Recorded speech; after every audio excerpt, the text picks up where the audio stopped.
तो ये रहा Realme 14 Pro Plus और पिछले 2 हफ्ते से भी ज्यादा इस फोन के साथ मेरा फेवरेट पार्ट था कि तस्वीरें लेना। And as you can see कि मैंने बहुत ही सारे अलग अलग सिचुएशंस पे यहाँ पर फोटोज को कैप्चर किया है, वीडियो रिकॉर्ड किया है, ताकि आपको अंदाजा हो जाए कि इसका कैमरा कितना अच्छा है या फिर बुरा है। तो सबसे पहले आप इसका कैमरा मॉड्यूल देख लो। डिजाइन में कुछ खास चेंज तो यहाँ पर नहीं हुआ है, लेकिन कैमरास को लेके बात करें दिन तीनों ही आपको यहाँ पर वर्किंग लेंस मिल जाता है। सबसे पहले मेन कैमरा है 50 मेगापिक्सल का with Sony IMX896 sensor, OIS का सपोर्ट है। अल्ट्रा वाइड कैमरा अभी भी सिर्फ 8 मेगापिक्सल का ही है और जो पेरिस्कोप लेंस है वो भी 50 मेगापिक्सल का दिया गया है विद सोनी IMX882 सेंसर और इसमें भी आपको OIS का सपोर्ट मिल जाता है। First of all main camera से आप बहुत ही शार्प इमेजेस ले पाओगे। फॉर एग्जाम्पल इस वाले में देखिए बाय डिफॉल्ट जो नेचुरल बैकग्राउंड ब्लर क्रिएट हुआ है वो बहुत ही खूबसूरत है। डिटेल्स आर टू गुड और कलर्स भी काफी नेचुरल है। हल्का सा बूस्टर लग सकता है, लेकिन जो ग्रीन्स है उनमें देखो कोई भी आर्टिफिशियल वाला लुक आपको दिखाई नहीं देगा। मुझे जो चीज़ अच्छी लगी है वो है इसका लाइट मैनेजमेंट। इतने सारे डिफरेंट शेड्स हैं, लेकिन उन पे भी आप अलग से इन पे डिस्टिंक्शन कर पाओगे। और सही में ही डे लाइट में इसका camera 99% of the time solid picture एकदम कैप्चर करके देगा। मैं तो बहुत ही खुश हूँ। इस पर्टिकुलर इमेज में क्या था कि जो सनलाइट था वो डायरेक्ट मेरे हाथों में आके गिर रहा था, पर फिर भी देखो इसने कहीं पे भी मेरे हाथों को ब्लोन आउट नहीं किया है। और साथ में ही मेरा जो स्किन टोन है वो ऑलमोस्ट एक्यूरेटली यहाँ पर रेंडर्ड हुआ है। अब क्विकली आप फोन के कैमरा का शटर स्पीड चेक कर लो। मैंने यहाँ पर कंटिन्यूअस फोटोज को कैप्चर करके टेस्ट करके देखा था। बस 1 या 2 बार ये हल्का सा लैग कर रहा था, लेकिन वो कंटिन्यूअस शूटिंग के बाद हुआ था। रेगुलर सिचुएशन में अभी तक मैंने एक बार भी यहाँ पर लैग्स नोटिस नहीं किया है। इंडोर लाइटिंग में ही एक्चुअली कलर एक्यूरेसी का सबसे ज्यादा पता चल जाता है और ये उसका एक एग्जाम्पल है। यहाँ पर देखो मेरे अलग अलग पॉप्स पे अलग अलग स्किन टोन है, लेकिन सबको आप यहाँ पर एक्यूरेटली देख पाओगे। अच्छा यहाँ पर वेल बैलेंस कलर मेंटेन हुआ है और इमेज भी वेल लिट है। डिटेल्स जबरदस्त है। बस डार्केस्ट जो पार्ट्स है वहाँ पर आपको हल्का फुल्का नॉइज दिखाई देगा, पर ओवरऑल आप काफ़ी अच्छे पिक्चर्स इंडोर में भी ले पाओगे। बाय द वे इसमें आपको कुछ मिस्टी ड्रीमी टाइप का फिल्टर्स मिल जाता है और सच में भाई वो काम का है। एक अलग ही सॉफ्ट खूबसूरत लुक आप इसके थ्रू अचीव कर पाओगे। अब चलो थोड़ा डायनामिक रेंज को लेके बात कर लेते हैं। तो भाई एकदम सॉलिड ऑन पॉइंट।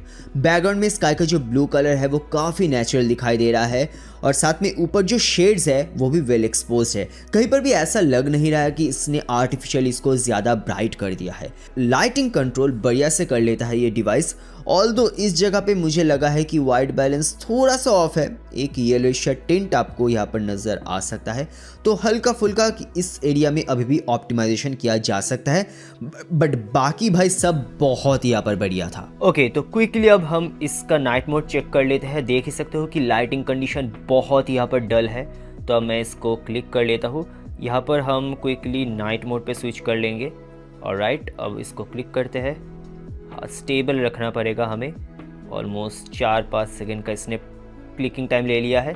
अब हम इस पिक्चर को ओपन कर लेते हैं और आप देख सकते हो कि बहुत ही डे एंड नाइट का यहाँ पर डिफरेंस है। और ट्रूली नाइट मोड का लाइटिंग कंट्रोल भी बहुत ही पावरफुल है और at the same time colours भी कहीं पे ज़्यादा बूस्टेड दिखाई नहीं दे रहा था। यहाँ पर देखो एक बहुत ही खूबसूरत वार्म लाइटिंग इसने रेंडर किया है। इस पिक्चर में एक कोजी वाइब देगा। इस पिक्चर में एक कोजी वाइब आपको दिखाई देगा। विंडो से बहुत ही मिनिमल लाइट्स आ रहे थे, पर लैम्प का लाइट और साथ में ओवरऑल जो डार्क पार्ट्स है उसने इसको अच्छे से रेंडर किया है। डिटेल्स भी मैं यहाँ पर मोर देन इनफ कहूँगा, ऑल्दो इस बार आपको इस जगह पे हल्का फुल्का नॉइज दिखाई देगा। अब जूमिंग को लेके बात करें देन इसमें आपको एक 2x का ऑप्शन मिल जाता है, जो कि बेसिकली 1x का ही हल्का सा जूम्ड इन वर्जन है, लेकिन आपको इसमें प्रॉपर 3x का लेंस मिल जाता है, जिसको एक्चुअली आप अप टू 120x तक जूम कर सकते हो। देखो सबसे पहले आप एक रेगुलर और 3x का डिफरेंस समझ लो भाई। एक अलग ही पर्सपेक्टिव आ जाता है, स्पेशली अगर आप प्रोडक्ट शॉट्स लेना चाहते हो तो वो ज़बरदस्त दिखाई देंगे। बाय द वे यहाँ से आपको पता चल जाएगा कि मेन और 3x लेंस में कलर्स का कोई भी ज़्यादा डिफरेंस नहीं है और ये लेंस आपके लिए बहुत ही एक्चुअली हैंडी साबित हो सकता है अगर आप सोशली एक ऑकवर्ड पर्सन हो और आप ज़्यादा नज़दीक नहीं जाना चाहते, तो ऐसे सिचुएशन में ये काफ़ी अच्छा काम करेगा। लाइटिंग कंट्रोल 3x लेंस पे भी अच्छी तरीके से ऑप्टिमाइज़ किया गया है। इस पर्टिकुलर इमेज को मैंने काफ़ी एक लो लाइटिंग कंडीशन पे लिया था, तो इसीलिए आपको एक सॉफ्ट लुक यहाँ पर दिखाई देगा। लेकिन अगेन जो मेन पॉइंट है यानी कि कलर और लाइटिंग, उस पे यहाँ पर अच्छा ध्यान दिया गया है। यहाँ पर देखो इतने सारे डिफरेंट लाइट के सोर्सेस है, लेकिन सबको इसने भाई अच्छी तरीके से मैनेज किया है और एक वेल बैलेंस्ड पिक्चर हमें यहाँ पर मिल रहा है। अब देखो जूम्ड इन पिक्चर्स लेना थोड़ा सा ट्रिकी हो सकता है, लेकिन क्योंकि इसके 3x लेंस के साथ आपको OIS का सपोर्ट मिल जाता है तो काफी हद तक आपको एक स्टेबिलिटी मिल जाती है। लेकिन फिर भी मैं कहूंगा कि आपको थोड़ा बहुत तो यहाँ पर प्रैक्टिस करना ही पड़ेगा। एक चीज जो मून फोटोज है, मुझे लगता है कि इनमें हल्का सा AI का यूज होता है, लेकिन चलो भाई वो देखने में तो अच्छा लगता है। और यहाँ पर मैंने बहुत ही लो लाइटिंग कंडीशन में एक जूम्ड इन पिक्चर को लेके देखा था। हाँ, बहुत सुपर क्लैरिटी तो नहीं है, लेकिन मच बेटर और एक यूजेबल पिक्चर आपको यहाँ पर मिल रहा है। और एक एग्जाम्पल, और मुझे लगता नहीं कि रेगुलर पिक्चर से हम यहाँ पर ज्यादा कुछ खास पढ़ पाएंगे, लेकिन ये जूम्ड इन पिक्चर देखो भाई, ऑप्टिमाइजेशन बहुत ही नेक्स्ट लेवल है, टेक्स्ट एकदम प्रॉपरली विजिबल है। अब मेरे दोस्त कैमरा सेगमेंट में मैं मेरे फेवरेट पार्ट को लेके बात करना चाहूंगा, और वो था इसका पोर्ट्रेट शॉट्स। इसके लिए आपको 3 ऑप्शंस मिल जाएंगे। पहला है 1x और 2x जो कि मेन लेंस को यूज करता है, और फिर है 3x जो कि टेलीफोटो लेंस को यूज करता है। अब चलो इस लजीज बारबेक्यू पिक्चर से स्टार्ट करते हैं। तो इतना चैलेंजिंग सिचुएशन था, पर फिर भी देखो भाई एज डिटेक्शन एकदम ऑन पॉइंट है। कलर्स में बस हल्का सा बूस्ट है, लेकिन मुझे लगता है कि वो आपको पसंद आएगा। अब चलो ह्यूमन फोटोज पे विचार कर लेते हैं, और भाई क्या ही रिजल्ट्स है। ऑनेस्टली मेरे फ्रेंड्स भी देख के एकदम चौंक गए थे और कह रहे थे कि भाई कितना बढ़िया यहाँ पर फोटो निकल के आ रहा है। हाँ, कभी कभी प्रोसेसिंग थोड़ा सा ज़्यादा आपको लग सकता है, पर डेफिनेटली मैं कह सकता हूँ कि स्किन टोन एकदम एक्यूरेट नहीं है, हल्का सा वाइट और ब्यूटीफाई ये कर देता है, लेकिन भाई देखने में वो अच्छा लगता है। एक चीज़ मुझे बहुत अच्छी लगी है, वो है सब्जेक्ट रिकॉग्निशन। सिर्फ देखिए यहाँ पर मेरे स्टूडेंट पे ही नहीं, यहाँ पर फॉरग्राउंड में जो फ्लावर और ब्रांच है उसको भी इसने हाईलाइट किया है। इवन इंडोर लाइटिंग पे भी मैं सरप्राइज्ड हो गया था कि इतने इम्प्रेसिव रिजल्ट्स आ रहे हैं। और इस पर्टिकुलर पोर्ट्रेट को भाई मैंने बहुत ही डल लाइटिंग कंडीशन में कैप्चर किया था, लेकिन फिर भी भाई इसका ऑप्टिमाइजेशन इतना ही पावरफुल है कि एक बहुत ही यूजेबल और शार्प पिक्चर हमें यहाँ पर मिल रहा है। अल्ट्रावाइड कैमरा पे फोकस करें तो 8 मेगापिक्सल का ही है, तो उतना शार्प आपको नहीं लगेगा, लेकिन अगेन डायनामिक रेंज वगैरह बहुत ही अच्छे से मेंटेन कर लेता है। इवन कलर्स भी मैं कहूँगा कि मेन कैमरा के काफ़ी हद तक बराबर है ये। अब वीडियोस को लेके बात करें, देन तीनों ही कैमरा से आप 1080p 30fps पे वीडियो रिकॉर्ड कर पाओगे। लेकिन अगर आप 1080p 60fps या फिर 4K 30fps पे स्विच कर जाते हो, देन अल्ट्रा वाइड का ऑप्शन वहां पर डिसेबल्ड हो जाता है। और एक चीज, अगर आप अल्ट्रा स्टेबल मोड को ऑन करते हो, देन उस केस में आपको सिर्फ मेन लेंस का ही ऑप्शन मिलेगा और रेजोल्यूशन तब 1080p 60fps पे डाउनग्रेडेड हो जाएगा। प्रॉपर डेलाइट वीडियोस में काफ़ी सही डायनामिक रेंज यहाँ पर मेंटेन हो जाता है। डिटेल्स लेवल भी मुझे काफ़ी सही लगा है। इवनिंग टाइम पे मैंने यहाँ पर इसको लेके हल्का सा वॉक किया था, और देखो वीडियो अच्छा खासा स्टेबल दिखाई दे रहा है। ऑटो फोकस चेक कर लेते हैं, तो बहुत ही फास्ट यहाँ पर लॉक हो रहा है। हम क्विकली सब्जेक्ट भी यहाँ पर चेंज कर लेंगे। सो सब्जेक्ट चेंज कर लेते हैं, बहुत ही जल्दी यहाँ पर ऑटो फोकस काम करता है। सो इट्स रियली गुड, अच्छा काम किया ब्रांड ने। मैं इंडोर लाइटिंग कंडीशन पे इसका रेयर कैमरा से वीडियो क्वालिटी चेक कर लेता हूँ। 1080p 60fps में अल्ट्रा स्टेबल मोड को ऑन करके मैं यहाँ पर रिकॉर्ड कर रहा हूँ, और कलर्स वगैरह काफ़ी हद तक मुझे नेचुरल नज़र आ रहा है। डिटेल लेवल भी अच्छा है, ऑल दो आपको हल्का सा नॉइज़ दिखाई देगा। देखो बैटमैन के यहाँ भी आपको क्लियर नज़र आएगा, बट ओवरऑल एक्सपोजर मैनेजमेंट कहूँ या फिर चलो इसको भी थोड़ा सा ऑन कर लेते हैं, एंड क्वालिटी वगैरह मुझे सब काफ़ी यहाँ पर सही लग रही है। It's really good. अगर मैं पैन भी कर लेता हूँ तो क्वालिटी बढ़िया है।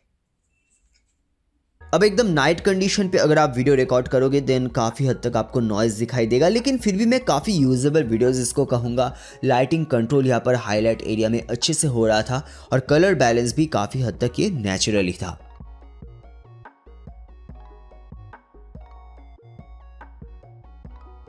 अब मैं यहाँ पर डेप्थ मोड को यूज कर रहा हूँ वीडियो रिकॉर्ड करने के लिए। इससे आपको अच्छी तरीके से पता चल जाएगा कि जो ब्लरिंग एल्गोरिदम है वो कैसे काम कर रहा है। तो मैं ज़रा करीब आता हूँ तो एज डिटेक्शन अच्छी तरीके से है। ज़रा सा पीछे चले जाता हूँ तो इस बार भी मैं फोकस पे हूँ। मैं सब्जेक्ट को चेंज कर लेता हूँ तो सब्जेक्ट यहाँ पर चेंज नहीं हो रहा है। तो प्रॉबली ये ह्यूमन सब्जेक्ट पे ही ज़्यादा फोकस करता है। ओवरऑल क्वालिटी डिसेंट टाइप का है बिकॉज यहाँ पर रेजोल्यूशन सिर्फ 720p पे ही लिमिटेड है। आई होप कि ये 1080p तक हमें इसका ऑप्शन मिलता देन और भी बढ़िया होता। 3x लेंस से मैंने वीडियो रिकॉर्ड करने की कोशिश की थी बट ऑनेस्टली मूविंग वीडियोस इससे बहुत अच्छा आपको नहीं मिलेगा। स्लो मोशन वीडियोस को लेके बात करें देन ये एक 720p 240 fps वीडियो आप देख पाओगे। ऑनेस्टली मैं स्लोमो वीडियो का ज़्यादा फैन नहीं हूँ बिकॉज स्लोमो वीडियो में क्या होता है कि शार्पनेस बहुत ही हद तक डिस्टॉर्ट हो जाता है। अब अगर सेल्फीज लेना चाहते हो देन सामने आपको मिल जाता है एक 32 मेगापिक्सल का फ्रंट कैमरा और सैंपल्स देख लो और दोनों में ही देखो स्किन टोन ऑलमोस्ट नेचुरल है। Details are really good. Zoom करने के बाद भी आपको अच्छा खासा शार्पनेस दिखाई देगा। कोई भी अजीब टिंट मेरे स्किन पे नहीं है। पर हाँ एक चीज़ का यहाँ पर डिफरेंस है वो है कि पोर्ट्रेट मोड में मेरे बैकग्राउंड में स्काई पूरा ब्लोन आउट हो चुका है। लेकिन अगेन देखो इस एग्जाम्पल में कोई भी दिक्कत नहीं है। एकदम आइडेंटिकल डायनामिक रेंज आपको दोनों ही पिक्चर में मिल जाएगा। तो मे भी कुछ सिचुएशन में यहाँ पर ऑप्टिमाइजेशन का इशू हो सकता है। जो चीज़ मुझे बहुत ही अच्छी लगी है वो है कि ब्यूटीफाई करने की यहाँ पर ज़्यादा कोई भी टेंडेंसी नहीं है। इन दोनों सेल्फीज़ को काफ़ी डल लाइटिंग कंडीशन में जल्दबाजी में क्लिक किया गया था तो इसलिए आपको थोड़ा सा सॉफ्ट और ब्लरी ये नज़र आ सकता है। इंडो लाइटिंग में अगेन भाई जो सेल्फीज़ आ रहे थे उससे मैं सरप्राइज हो गया था। स्किन टोन बहुत ही हद तक नेचुरल है और लाइटिंग कंट्रोल बोली या फिर शार्पनेस सब भाई बढ़िया आ रहा था। और इसको मैंने एकदम नाइट टाइम पे क्लिक किया था तो सेल्फी यहाँ पर तो शार्प आया है लेकिन स्किन टोन यहाँ पर बिल्कुल भी नेचुरल दिखाई नहीं दे रहा है। अच्छी बात मुझे ये लगी कि फ्रंट कैमरा में भी आपको 4K 30 fps का ऑप्शन दिया गया है लेकिन कोई भी 60 fps का ऑप्शन मुझे नहीं मिला है इवन इन 1080p रेजोल्यूशन। अब मैंने यहाँ पर अल्ट्रा स्टेडी मोड को ऑन करके बहुत ही भाग के वीडियो रिकॉर्ड करके देखा था। काफी स्टेबल मुझे आउटपुट मिल रहा था। विंडो लाइटिंग कंडीशन में एक रेगुलर फ्रंट कैमरा से वीडियो मैं रिकॉर्ड कर रहा हूँ 1080p 30 fps रेजोल्यूशन पे। एक चीज यहाँ पर आपको एक ब्यूटीफाई वाला इफेक्ट मिलता है। ऑल्दो ये एकदम सेटल मिनिमल लेवल पे सेट है तो ज्यादा आर्टिफिशियल आपको लगेगा नहीं।